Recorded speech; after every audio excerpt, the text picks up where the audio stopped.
Je suis insensible à la douleur, aux sentiments et aux émotions. Dans cette vidéo, on va plus parler de mon insensibilité à la douleur. Je ferai d'autres vidéos pour parler des sentiments et des émotions. Comment on a su que j'étais insensible à la douleur? J'avais 2 ans, j'étais dans un parc avec ma mère. J'étais dans un aire de jeu où c'est une espèce de pyramide avec des cordes, je sais pas si vous voyez. Et j'étais tout en haut. Et d'un coup, en fait, je suis tombé tout en bas. À ma chute, ma mère, elle a paniqué, elle est venue me voir. Et je l'ai regardée, j'ai rigolé et je suis remonté. Donc elle a demandé de faire une radio. Et ils ont pu voir que pendant ma chute, j'ai eu des blessures et j'ai eu même des os fêlés. Et donc ils ont trouvé ça très bizarre, surtout ma réaction. Donc ils ont fait un IRM à mon cerveau. Et là on a pu constater que donc j'étais insensible à la douleur. Parce qu'en fait, par exemple, quand on se brûle, il y a des neurones qui envoient des messages à notre cerveau. Les neurones sont reliés par des neurotransmetteurs. C'est là où moi j'ai un problème. J'ai bien tous mes neurones. Par contre, mes neurotransmetteurs sont erronés. Donc en fait, mon cerveau ne reçoit pas les messages. Et on ne sait pas d'où ça vient. On a juste une théorie, c'est que quand j'étais dans le ventre de ma mère, il y a mon cordon ombilical qui m'a étranglé. Pendant cet étranglement, peut-être qu'il y a un nerf qui s'est déchiré. Après, c'est qu'une théorie, on ne sait vraiment pas. Et donc vers la primaire, mes parents devaient dire au professeur. Et donc les camarades un jour ont su et ils voulaient me tester, donc en mode ils me pinçaient, ils me tiraient les cheveux. Bien sûr je ne ressentais pas, mais je me disais que peut-être que c'était une marque d'affection que je pouvais les faire en retour. Mais ils ne réagissaient pas de la même façon.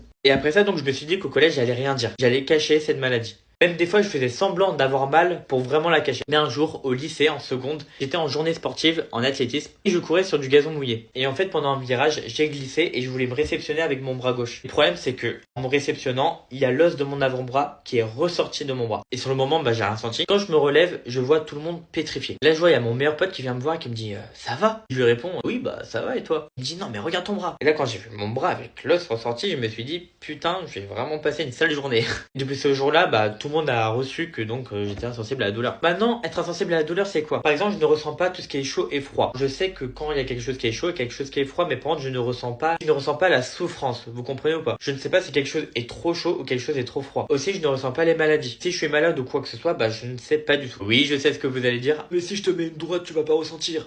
Non. Mais ne le faites pas.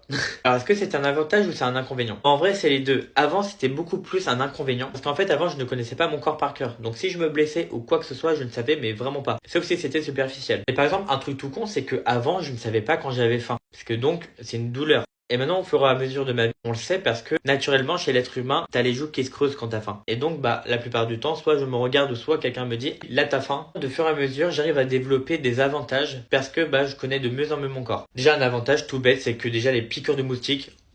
Après aussi dans le milieu sportif, ce n'est pas la souffrance musculaire. Je vous explique. Imaginons que donc vous courez longtemps, d'accord? Le premier truc qui va vous dire d'arrêter, ça va être votre cerveau. Ah non là c'est bon, j'en ai marre, stop. Et après ça va être vos muscles. Moi je n'ai pas cette phase de mon cerveau où en mode je souffre et donc je me dis il faut que j'arrête. En fait moi ma limite c'est mes muscles. Je peux tenir beaucoup plus longtemps. Et même je n'ai jamais une crampe, même j'ai pas de point de côté. Et donc de fur et à mesure de ma vie, j'arrive à même contrôler mon corps. J'arrive à augmenter ou à diminuer mes battements de mon cœur. Aussi, j'arrive à accélérer ou à ralentir ma digestion. En fait, c'est une maladie, ça m'a permis vraiment de pouvoir contrôler et apprendre vraiment mon corps. Bien sûr, il y a encore plein de défauts à cette maladie que j'ai encore et que je peux pas résoudre. Donc, c'est les deux. Il y a des inconvénients et des avantages. Si vous avez des questions à me poser, vous pouvez me poser en commentaire et je vous y répondrai. Merci beaucoup de m'avoir écouté et que vous y êtes intéressé.